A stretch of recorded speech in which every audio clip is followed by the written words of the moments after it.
நெல்லை கிழக்கு மாவட்ட காங்கிரஸ் தலைவர் ஜெயக்குமார் தனசிங் சந்தேகத்திற்கிடமாக உயிரிழந்த நிலையில் பாதி எரிந்த நிலையில் அவரது உடல் கண்டெடுக்கப்பட்டது. சம்பவ இடத்தில் தடய அறிவியல் துறை அதிகாரிகள் ஆய்வு செய்தனர். ஜெயக்குமார் கொலை குறித்து விசாரிக்க 7 தனிப்படைகள் அமைக்கப்பட்டுள்ளன.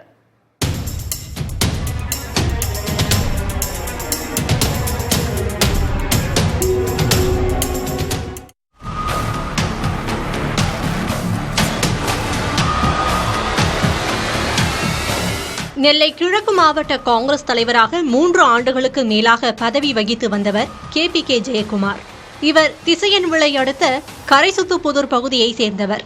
பாரம்பரிய காங்கிரஸ் கட்சியைச் சேர்ந்த இவருக்கு மனைவி, 2 மகன்கள், 1 மகள் உள்ளனர். கடந்த 30ஆம் தேதி நெல்லை மாவட்ட காவல் கண்காணிப்பாளருக்கு அவர் புகார் ஒன்றை எழுதினார். அதில் தனது வீட்டை சுற்றி சில நபர்கள் வருவதாகவும், திருட்டு உள்ளிட்ட சம்பவத்தில் ஈடுபட முயற்சி நடப்பதாகவும், கொலை மிரட்டல் உள்ளிட்ட பிரச்சனைகள் இருப்பதாகவும் காங்கிரஸ் கட்சியின் பல்வேறு முக்கிய பிரமுகர்களை சுட்டிக்காட்டி 4 பக்க புகார் அனுப்பியிருந்தார்.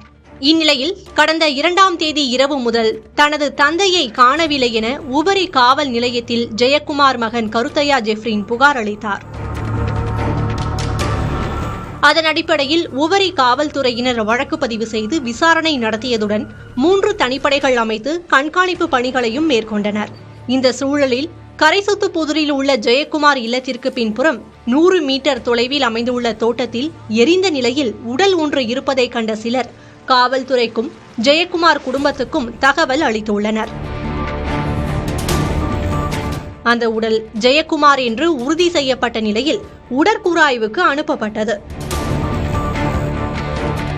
இந்த சூழலில் நெல்லை மாவட்ட காவல் கண்காணிப்பாளர் சிலம்பரசன் சம்பவ இடத்திற்கு வருகை தந்து உடல் கைப்பற்றப்பட்ட இடத்தில் ஆய்வு மேற்கொண்டார்.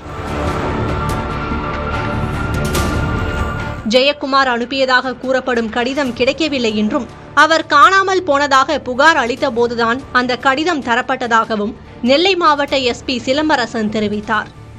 காணாமல் போன திரு ஜெயக்குமார் அவர்கள் காணாமல் போனது சம்பந்தமாக அவரது மகன் ஒரு புகார் மனு காவல் நிலையத்தில் அளித்தார். அந்த புகார் மனு மீது வழக்கு உடனடியாக பதிவு செய்யப்பட்டது.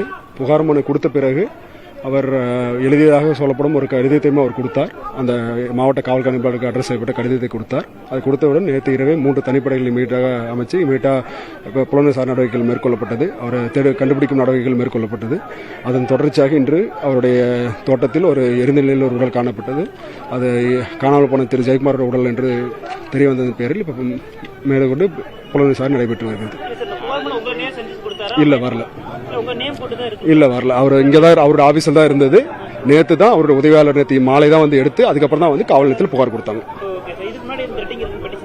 இல்ல இது வரைக்கும் அந்த புகார் மனு அவர்கிட்ட வந்ததில்லை. புலன் விசாரணை போயிட்டு இருக்கு. முடிஞ்சதுக்கு அப்புறம் தகவல் சொல்றேன். டீம் விசாரிச்சுட்டு இருக்காங்க. தனிப்படையில் 7 படைகள் அமைச்சிருக்கு. தனிப்படையில் விசாரிச்சுட்டு இருக்காங்க. விசாரணை மேற்கொண்டு இருக்காங்க. விசாரணை மேற்கொண்டு இருக்காங்க. நான் ஃபர்தரா அப்புறம் அப்டேட் பண்றேன். புகார்தாரரான கருத்தையா ஜெஃப்ரின் மற்றும் ஜெயக்குமார் மனைவி உள்ளிட்டவர்களிடமும் விசாரணை நடத்தப்பட்டது. தகவலறிந்த ஊர் பொதுமக்கள், காங்கிரஸ் கட்சி நிர்வாகிகள் மற்றும் KPK ஜெயக்குமார் ஆதரவாளர்கள் என திரளானோர் அவரது இல்லத்தில் குவிந்தனர்.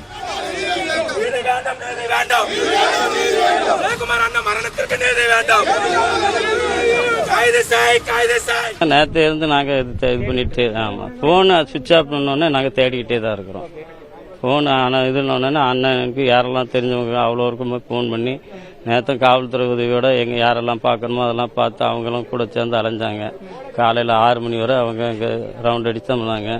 எரிவிராதமாக அந்த வேலைக்காரங்க அது உள்ள போச்சுல ஒரு பாய் ஒன்று அதில் கிடந்தோன்னே புதுசாக வந்து கிடந்தோடனே என்ன இந்த பாய் இதில் கிடக்கணுன்னு அவங்க எட்டி பார்க்கும்போது அங்கே அவங்க கொலை செய்யப்பட்டு கிடந்தாங்க.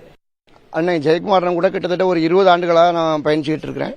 ஒரு யாருக்கும் எந்த தீங்கும் செய்யாதவர், ஒரு மனித நேயர். யாருக்கு ஒரு தவறு, ஒரு மருத்துவ ரீதியாக உதவினாலும் உடனே எங்கேருந்து ஃபோன் பண்ணாலும் சரி, திரவி ஹாஸ்பிட்டல் தமிழ்நாடு முழுவதும் அவர் அவ்வளவு பேருக்கு நன்மை செஞ்சிருக்காரு.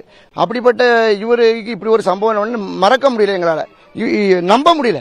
அவர் ஏதோ ஒரு கோயிலுக்கு போயிருப்பாரு, அமைதியாக இருந்துட்டு 2 நாள் கழிச்சு வருவாருன்னு தான் நாங்கள் நினைச்சோம். ஆனால் இந்த 30ஆம் தேதி ஒரு கம்ப்ளைண்ட் கொடுத்ததா சொல்றாங்க. இன்னொன்று அவர் ஒரு சாதாரண கோலையும் கிடையாது, தற்கொலை பண்ணிருப்பார் அப்படின்னு சில பேர் பேசுறாங்க. அது வந்து தவறான செயல். எத்தனையோ பேரை வாழ வச்சுதான் அவருக்கு பழக்கம். அப்படிப்பட்ட கோலை கிடையாது. ஆனால் தயவுசெய்து இந்த உண்மை குற்றவாளியை கண்டுபிடிக்கணும். மேலும் உடற்கூறு ஆய்விற்காக அனுப்பப்பட்ட உடலில் கம்பிகள் சுற்றி இருந்ததாகவும் அப்பகுதி மக்கள் காவல்துறையினரிடம் தகவல் தெரிவித்துள்ளனர். ஜெயக்குமார் மரணத்தை சந்தேக மரணமாக காவல்துறையினர் வழக்கு பதிவு செய்து கொலையா தற்கொலையா என்ற கோணத்தில் விசாரித்து வருகிறார்கள். புதிய தலைமுறைக்காக ஒளிப்பதிவாளர் நாராயணமூர்த்தியுடன் செய்தியாளர்கள் மருதுபாண்டி மற்றும் ராஜு கிருஷ்ணன்.